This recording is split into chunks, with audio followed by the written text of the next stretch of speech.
नमस्कार दोस्तों, इस वीडियो में हम बात करने वाले हैं श्रीमद् भागवत गीता के उन 18 अध्यायों के बारे में जिनमें जीवन के हर मोड़ पर काम आने वाला वो गहरा ज्ञान छिपा है जो हर इंसान के लिए है, चाहे उसकी उम्र कुछ भी हो, वो किसी भी पेशे में हो और किसी भी चुनौती का सामना कर रहा हो। यह वीडियो कोई धार्मिक प्रवचन नहीं है, बल्कि ये एक सफर है जिसमें हम गीता को इस तरह समझने की कोशिश करेंगे कि ये हमारे असल जीवन में कैसे हमारी मदद कर सकती है, चाहे वो करियर से जुड़ी कोई उलझन हो, रिश्तों की उलझन हो या अंदर का कोई टूटा हुआ हिस्सा जिसे हम खुद समझ नहीं पा रहे हों। मैंने इसमें सभी 18 अध्यायों को कवर किया है। हर अध्याय की शुरुआत में मैं सबसे पहले आपको बताऊंगा कि आप उस हिस्से से क्या सीखेंगे, फिर उस ज्ञान को बहुत ही आसान और सरल शब्दों में आपके सामने रखूंगा और अंत में ये भी बताऊंगा कि ये बातें कैसे हमारी जिंदगी बदल सकती हैं। अगर आपको लगता है कि गीता सिर्फ पूजा पाठ सिखाती है या ईश्वर के बारे में बात करती है, तो शायद आपको एक बार फिर सोचने की जरूरत है, क्योंकि गीता सिर्फ एक धार्मिक किताब नहीं है, ये एक जीवन पुस्तिका है।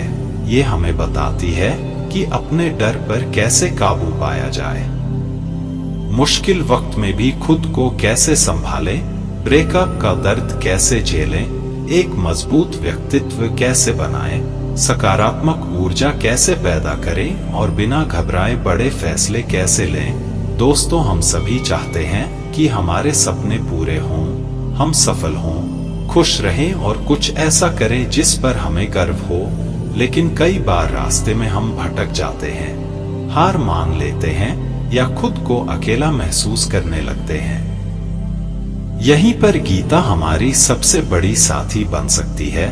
यह न सिर्फ हमें सही दिशा देती है, बल्कि हमें वो मानसिक शक्ति भी देती है जो हमें जीवन के हर तूफान में डटकर खड़े रहने में मदद करती है। हो सकता है आपको इस वीडियो में कुछ बातें लंबी लगे, लेकिन अगर आपने इसे धैर्यपूर्वक देखा और समझा है तो यकीन मानिए आपको किसी और मोटिवेशनल वीडियो की जरूरत नहीं पड़ेगी। यह वीडियो आपके लिए है अगर आप वाकई अपने जीवन को समझना और बेहतर बनाना चाहते हैं, लेकिन अगर आप इसे सिर्फ स्क्रॉल करके देख रहे हैं या अधूरी जानकारी के साथ आगे बढ़ना चाहते हैं, तो बेहतर होगा कि आप इसे अभी छोड़ दें, क्योंकि अधूरी समझ कभी कभी पूरी गलतफहमी बन सकती है। और जैसा कि भगवान श्री कृष्ण ने भी कहा है, गुप्त ज्ञान उन्हीं को दें जो उसे समझने के लिए तैयार हों। तो अगर आप तैयार हैं तो दोस्तों, जवाब इस प्रश्न का उत्तर है हमारे ही नहीं, ब्रह्मांड के वर्तमान और भविष्य के सबसे महान प्रेरक वक्ता का नाम क्या है? जी हाँ, यह सत्य है, वह भगवान श्री कृष्ण है। भगवान श्री कृष्ण ने कई युगों पहले महाभारत की युद्ध भूमि में ऐसा ज्ञान दिया था जो आज 21वीं सदी की दुनिया के लोगों की जीवन शैली पर बिल्कुल फिट बैठता है, और जिसे जानकर बड़े बड़े शोध करने वाले लोग हैरान रह जाते हैं कि ऐसा कैसे संभव हुआ कि उस महाभारत की युद्ध भूमि में दिए गए ज्ञान को पढ़कर महात्मा गांधी, अल्बर्ट आइंस्टीन, अनिबे संत सुनीता विलियम्स और स्वामी विवेकानंद और भी कई लोगों ने अपना जीवन बदल दिया। यह भगवत गीता का ज्ञान ही है जिसने महाभारत के युद्ध से पहले ही अपना धनुष छोड़ चुके दुखी और पराजित अर्जुन को युद्ध का सर्वश्रेष्ठ विजेता बना दिया था। जब आप अपने जीवन में खुद को सफलता की ओर बढ़ते हुए देखते हैं, तो आप महसूस कर सकते हैं कि आप अपने जीवन की सभी समस्याओं के सामने अर्जुन की तरह खड़े हैं, और गीता का एक अनूठा ज्ञान आपके लिए भी उपलब्ध है, और यह आपका अधिकार है कि आप इसे समझें और इसे अपने जीवन में मार्गदर्शन करें। भगवत गीता के अद्वितीय ज्ञान को समझने से आपको यह अद्भुत एहसास होगा कि यह अमूल्य ज्ञान हमें हमारे वास्तविक उद्देश्यों की ओर ले जाता है। यह पुस्तक संस्कृत में लिखी गई हो सकती है, लेकिन आपको इसका अनुभव हिंदी, अंग्रेजी और अन्य भाषाओं में भी मिलेगा। मैं आपको कुरुक्षेत्र के इस अनोखे युद्ध क्षेत्र में ले चलूंगा और यहाँ मैं आपको समझाऊंगा कि भगवान ने अपना ज्ञान देने का फैसला क्यों किया था। पहला अध्याय है अर्जुन विषाद योग, यानी अर्जुन की मानसिक दुविधा। दोस्तों, इस परम ज्ञान को जानने से पहले कमेंट में जय श्री राधे कृष्णा जरूर लिखें, और अगर आपको इस वीडियो से कुछ सीखने को मिल रहा है तो वीडियो को लाइक करें और चैनल को सब्सक्राइब करें और बेल नोटिफिकेशन आइकन को ऑल पर सेट कर दें। तो फिर चलिए आगे बढ़ते हैं। दोस्तों, इस पहले अध्याय से हम सीखते हैं कि कैसे हमारे जीवन में वो चीजें होती हैं जो हमें आगे बढ़ने से रोकती हैं। भले ही हमारे पास ज्ञान का बहुत बड़ा भंडार हो, हमारे पास क्षमता हो, लेकिन फिर भी हम सही निर्णय नहीं ले पाते हैं और अपने काम में सफलता नहीं पाते हैं। इससे हम सीखेंगे कि अपने सपनों को कैसे पूरा करें, इसे हकीकत में बदलने के लिए इंसान कैसे बदल सकता है। कौरवों में दुर्योधन को सुख की अनगिनत उम्मीदें थी। उसके पास एक बड़ी सेना थी। उसके पास गुरु द्रोणाचार्य और गुरु कृपाचार्य जैसे महान योद्धा थे। पांडव सेना में भगवान कृष्ण के साथ अर्जुन, भीम और पांडवों के 5 भाई थे। अब यह युद्ध पूरी तरह से परिवारों के बीच का युद्ध था। पांडव और कौरव दोनों एक ही बड़े परिवार के थे और इसके बावजूद सभी की जीत की मंशा थी। भगवान श्री कृष्ण के साथ अर्जुन अपनी सेना को सामने ले आए ताकि वह देख सकें कि उन्हें किसे मारना है।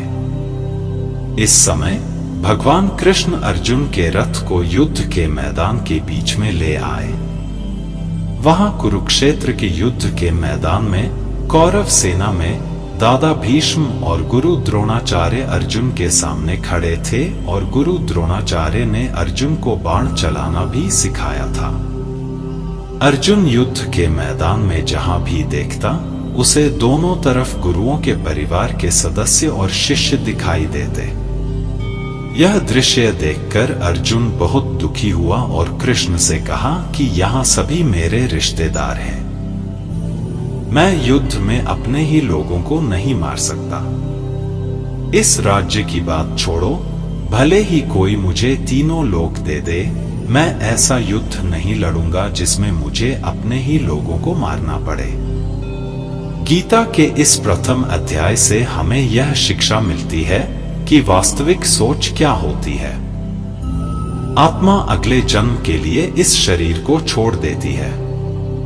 जिस प्रकार तुम अपने पुराने कपड़े बदलकर नए पहनते हो, उसी प्रकार जैसे कछुआ अपने आप को अपने अंदर समेट लेता है, उसी प्रकार मनुष्य अपनी इच्छाओं को नियंत्रित करता है। जो व्यक्ति अपने मन की सभी इच्छाओं और कर्मों के परिणामों के बारे में सोचना बंद कर देता है, उसे स्थिर बुद्धि कहते हैं। जिसके मन से सभी प्रकार के भय, भावना और क्रोध समाप्त हो जाते हैं, वही व्यक्ति शांत रहता है। जब हम अपनी इच्छाओं की पूर्ति के बारे में सोचते रहते हैं, तो वे इच्छाएं हमें प्राप्त हो जाती हैं। जब हमें कोई चीज अच्छी लगने लगती है, तो हमें उन इच्छाओं को पूरा करने का मन करता है, और जब उन इच्छाओं को पूरा करने में कोई बाधा आती है, तो हमें गुस्सा आता है और गुस्से में हम अपना आपा खो देते हैं, और फिर हम अपने कर्म और धर्म को भूल जाते हैं और अपने पद से नीचे गिर जाते हैं। लेकिन जो व्यक्ति अपनी इच्छाओं को नियंत्रित करके उनका गुलाम नहीं बनता है, उसका आंतरिक मन शुद्ध रहता है और उसके दुखों का अंत हो जाता है, और जब उसके सभी दुख समाप्त हो जाते हैं तो उसकी बुद्धि स्थिर हो जाती है। लेकिन जिस व्यक्ति की इच्छाएं और कामनाएं उसके मन से दूर नहीं होती हैं, वह व्यक्ति कभी शांत नहीं हो सकता, और जब उसे शांति नहीं मिलेगी तो वह खुश कैसे रहेगा। उसकी स्थिति एक नाव की तरह होती है, जिसे उसकी इच्छाओं की किसी भी दिशा में जाने दिया जा सकता है, स्थिर बुद्धि वाले प्राणी समुद्र की तरह स्थिर रहते हैं और ऐसे ही प्राणी मृत्यु के बाद मेरी शरण में आते हैं।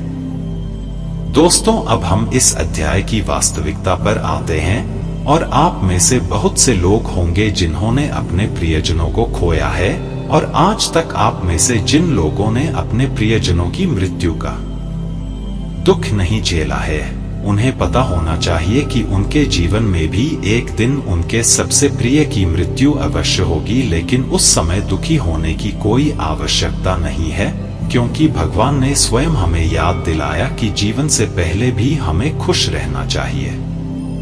इस दुनिया में नहीं थे और मरने के बाद भी नहीं रहेंगे और इसलिए हमें मृत्यु से नहीं डरना चाहिए। इसका कारण यह है कि या तो हम हमेशा के लिए ईश्वर में विलीन हो जाएंगे या फिर हमारा पुनर्जन्म होगा, और जब अंत में सभी लोग एक जगह मिलेंगे तो विलाप करने का क्या मतलब है। और यह प्रकृति का नियम भी है और आपको याद रखना चाहिए कि हम एक शरीर नहीं हैं, हम केवल आत्माएं हैं और उस ईश्वर के अंश हैं। और अगर कोई ईश्वर है जिसने हमें बनाया है तो हमें उसमें विलीन होने और उसमें लीन होने का प्रयास करना चाहिए। यह संसार एक भ्रम है जिसे उस ईश्वर ने बनाया है। हमने देखा था कि अर्जुन निर्णय लेने में असमर्थ था।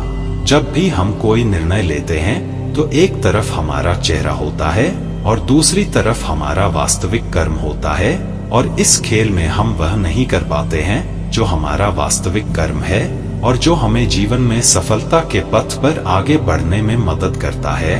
हम इसे एक उदाहरण से समझ सकते हैं। मान लीजिए आपको शिक्षा के लिए या नौकरी के लिए या अपने किसी लक्ष्य को पूरा करने के लिए अपने घर से बहुत दूर किसी दूसरे शहर जाना है, तो आपको अपने परिवार का मोह छोड़ना होगा। इसी तरह आप हर निर्णय में ध्यान रखें कि आपकी आसक्ति और आपके वास्तविक कर्म में क्या ज्यादा महत्वपूर्ण है।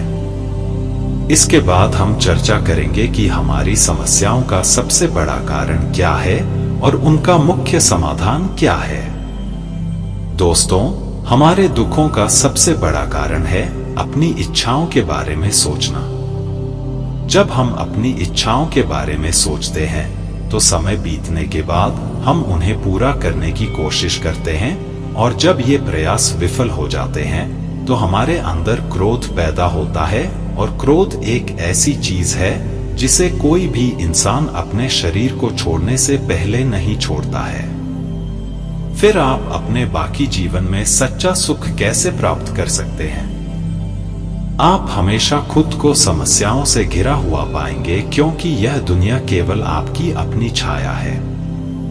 अब आप सोच सकते हैं कि जीवन में कोई इच्छा न रखने से सफलता कैसे मिल सकती है? आप अपना नाम कैसे बना सकते हैं?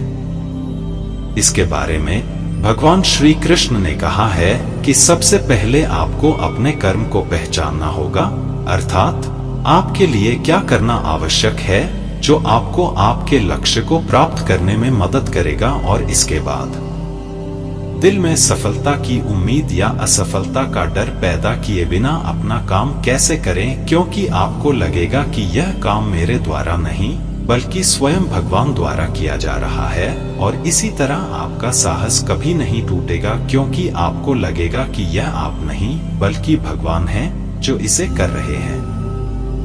तीसरा अध्याय कर्म योग भगवत गीता के तीसरे अध्याय में हम जानेंगे कि कौन सी दो चीजें हैं जो हमें इस दुनिया में सफलता पाने में मदद कर सकती हैं। इसमें हम यह भी समझेंगे कि हम क्या हैं और हम अपने मन को कैसे नियंत्रित कर सकते हैं। हम अपनी बुरी आदतों को कैसे छोड़ सकते हैं और हम अपनी इच्छित मंजिल कैसे प्राप्त कर सकते हैं। अर्जुन ने पूछा, क्या ज्ञान कर्म से अधिक महत्वपूर्ण है?